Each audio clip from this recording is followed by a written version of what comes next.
Ini adalah kehidupan asli orang miskin di Amerika, di sebuah tempat parkir San Diego. Maria, seorang pembersih yang berumur 54 tahun, keluar dari mobil dan memulai harinya. Mobil adalah rumahnya. Kegiatan pertama setelah dia bangun adalah menyimpan kasurnya. Mobilnya penuh dengan barang. Ini semua adalah keperluan rumahnya, dan dia sudah menjalaninya selama setahun. Di parkiran ini, orang yang sama sepertinya ada 30-an orang. Orang-orang ini rata-rata adalah supir, sekretaris, dan juga ada teknisi komputer. Agar orang ini hidupnya sedikit lebih baik, ada organisasi yang memberikan mereka air, lalu membuatkan toilet dan dapur kecil. Sebelum berangkat kerja, Maria menyiapkan sarapan. Eric yang berumur 53 tahun, adalah seorang teknisi komputer yang berhasil. Tiap bulan gajinya mencapai 120 juta. Tapi dia sekarang sama seperti Maria, tinggal di parkiran. Tiap malam, dia akan ke restoran untuk mendapatkan pizza gratis, yang seharusnya digunakan untuk pajangan. Kemudian bos dan Eric mencapai kesepakatan bersama, membagikan pizza ini kepada orang-orang di parkiran. Meski pizza sisa, tapi bagi mereka ini makanan yang sulit didapatkan. Contohnya supir wanita yang berumur 55 tahun ini. Dia mengemudi sepanjang hari, dan tidak makan. Hingga sampai malam baru makan. Tiap jam 9.30 malam, parkiran ditutup. Di sini tidak ada satpam, jadi mereka selalu waspada. Terutama wanita seperti Maria. Dia bekerja tiap hari, dan tiap hari bekerja selama 9 jam. Pulang pun sudah capek, tidak ingin melakukan apa-apa. Tapi sebelum tidur, dia harus mempersiapkan dengan baik. Menutup pintu, lalu menggunakan baju untuk menutup jendelanya. Kemudian menyalakan alarm mobil. Dengan begini bila ada yang jalan mendekat dia akan tahu, lalu akan langsung menyemprotnya dengan ramuan cabai. Untungnya selama ini belum ada yang masuk. Eric karena terlalu banyak barang. Tiap malam dia hanya bisa tidur di bagian depan. Hidup yang seperti ini, sudah dijalani selama 2 tahun. Meski begitu, hidup mereka yang seperti ini sudah termasuk lumayan. Di Los Angeles di mana ada orang kaya, lebih banyak tunawisma berkumpul. Mereka menetap di tiap sudut kota. Kamu pasti sulit membayangkannya, di kota seperti itu, menjadi tempat ribuan pengemis dan pemulung. Selama beberapa tahun terakhir, Los Angeles semakin kaya. Tapi jumlah tunawisma juga semakin bertambah yang dari 330.000 menjadi 590.000. Mereka tidak memiliki rumah dan mobil. Wanita ini bernama Kami. Dia sudah menetap di bawah jembatan selama 5 tahun. Di malam hari saat tidur luarnya tidak ada lampu. Dalam keadaan gelap seperti itu sangat mudah untuk dirampok. Kain ia gunakan jadi pintu, tapi pernah dibolongi saat dirampok. Lalu ada sepasang suami istri yang menetap di dalam gerobak selama 4 tahun. Mereka sudah termasuk lebih baik. Lebih banyak orang adalah berkemah di tepi jalan. Al adalah seorang yang baik hati. Dia membeli rumah kecil di situs web, dan memberikannya kepada pemulung seperti ini. Meski rumah kayu tapi setidaknya lebih nyaman untuk istirahat. Namun di Los Angeles ini adalah pelanggaran, karena akan mempengaruhi pemandangan kota. Wali kota Los Angeles melarang untuk meletakkannya di tepi jalan. Bila ada pengawas yang menemukan rumah tersebut, akan langsung merobohkannya. Al ingin menggunakan kesempatan sebelum polisi datang, dan dengan cepat memasangkan rumah. Tapi tak disangka, tetangga di sebelah melaporkannya ke polisi. Sangat jelas tetangga ini tidak menginginkan orang-orang ini tinggal di sebelahnya. Banyak orang kaya di Amerika melihat mereka seperti serangga masyarakat, tidak berhak untuk diberikan rasa simpati. Mungkin juga ada orang yang mengira Amerika begitu berkembang. Orang-orang tunawisma, kalau bukan karena malas atau cacat baru seperti ini kan? Kenyataannya tidak seperti itu. Rata-rata orang yang tidak memiliki rumah semuanya memiliki pekerjaan. Jadi bukannya karena malas atau keterbelakangan, tapi beberapa sistem sosial yang tidak masuk akal. Pertama-tama, harus menyebutkan fasilitas medis di Amerika. Bagi Eric, yang bekerja sebagai teknisi komputer, dia sebelumnya tiap minggu harus bekerja selama 50 jam. Mendapatkan gaji 120 juta per bulan.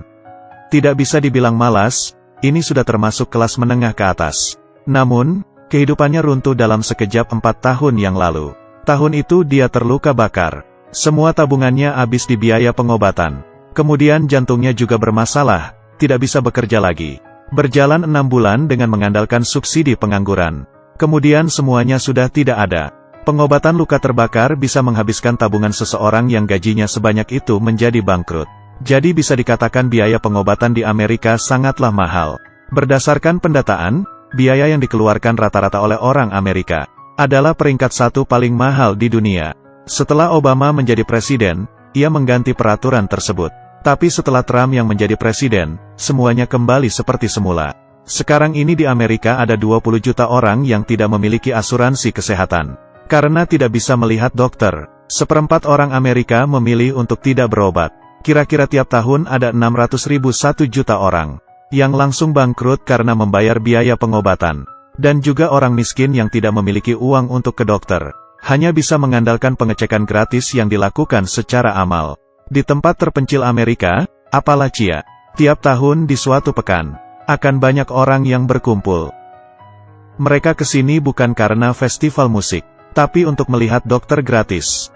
Bagi mereka, tiap tahun hanyalah ada satu kesempatan. Celine yang berumur 58 tahun membawa satu keluarganya, dan mulai mengantri dari malam. Kali ini dia datang untuk melihat dokter gigi. Giginya yang sakit berkepanjangan membuatnya susah tidur. Sangat sulit untuk seperti dia yang bisa menahan selama itu. Di saat dokter memperbaiki giginya, dia pun menangis. Harus tahu, dia ini karena tidak ada uang lalu memperbaiki gigi. Barulah muncul begitu banyak masalah kesehatan. Selain biaya dokter yang mahal, yang membuat orang Amerika semakin miskin adalah biaya sewa bangunan dan barang yang mahal. Maria sebelumnya punya keluarga. Dia bercerai dengan suaminya, dan menjadi tunawisma. Dia tiap hari melakukan pekerjaan yang melelahkan. Tiap hari harus bekerja. Seperti itu per bulan hanya mendapatkan 25 juta. Meski mendapatkan sebanyak itu tetap saja tidak sebanding dengan harga barang yang mahal. Ini tidak cukup untuk membayar uang sewa. Tunggakan uang sewa di Amerika adalah masalah besar. Di Virginia, adalah tempat yang pengusirannya paling tinggi. Kota kecil Richmond, tiap tahun lebih dari 3.000 penghuni yang diusir. Hukum di kota tersebut sangatlah ketat. Hanya tunggak uang sewa selama 5 hari. Pemilik rumah akan langsung melaporkan ke polisi dan mengusir penghuninya. Di sini tiap hari sering sekali ada laporan polisi. Pengusiran dengan menggunakan pistol. Polisi ini sedang menjalankan tugasnya untuk mengusir penghuni rumah. Dia seperti akan menangkap penjahat, membawa pistol dan masuk ke dalam rumah. Tapi penghuni tidak ada di rumah. Barang di rumah juga tidak ada dipindahkan. Tidak lama kemudian penghuni pulang ke rumah. Dia adalah seorang janda, dan sangat kaget saat melihat polisi. Karena ini tandanya dia harus pindah dalam 2 hari. Kalau tidak pemilik rumah akan menelepon kantor angkut. Dan biaya pindahan juga harus dia yang menanggungnya. Dengan begitu, dia pun menjadi seorang tunawisma. Dan lebih parahnya, orang yang diusir sepertinya, selanjutnya bila ingin menyewa rumah akan sulit. Karena sudah dimasukkan ke dalam data. Di dalamnya sudah tercatat segala pelanggaran. Pemilik rumah bisa saja bertanya, mereka yang dulunya utang 5 juta. Banyak majikan rumah yang akan langsung menolaknya. Ini berarti mereka harus dipindahkan. Kalau tidak mereka harus lebih menghabiskan banyak uang untuk mencari pemilik rumah yang ilegal. Bagi orang biasa di Amerika, menjadi miskin sudah seperti memasuki kematian. Kalau tidak bangkrut karena biaya pengobatan, bisa saja bangkrut karena kehilangan pekerjaan akibat sakit. Dan bangkrut menyebabkan utang, yang mengakibatkan semakin banyak utang karena bunganya. Semakin banyak utang, bunganya semakin besar, dan semakin miskin. Di pandangan kita, hidup miskin di kota seperti ini. 120 juta per bulan kelihatannya sangat banyak. Tapi dengan biaya tinggal dan pengobatan yang tinggi, lalu pendidikan anak nantinya, semuanya sudah habis total, belum lagi kalau terluka atau sakit. Yang mengakibatkan kehilangan pekerjaan. Kebanyakan keluarga tidak sanggup membiayai hidup mereka. Karena sekali sakit, cacat atau kehilangan pekerjaan, akan membawa serangkaian reaksi berantai. Tidak ada jaminan kesejahteraan dan sosial. Dalam sistem keuangan dan sistem sosial Amerika, orang miskin hanya bisa semakin miskin. Jadi di Amerika, orang biasa, banyak waktu hanya selangkah lagi. Kelas menengah ya tetap begitu saja. Tidak perlu katakan orang miskin. Di Amerika tahap inilah yang paling parah. Mereka rata-rata tidak ada kesempatan untuk membalikkan kehidupannya. Bila orang miskin mulai tidak bisa mengubah hidupnya, apakah masyarakat dan negara ini baik? Poin paling ironis dalam film dokumenter ini adalah, Appalachia, daerah termiskin di Amerika, dan yang paling banyak memilih Trump. Aku sangat mendukung Trump. Karena apa saja yang dia katakan pasti akan dia lakukan. Dan dia sangat bersedia untuk membantu negara lain.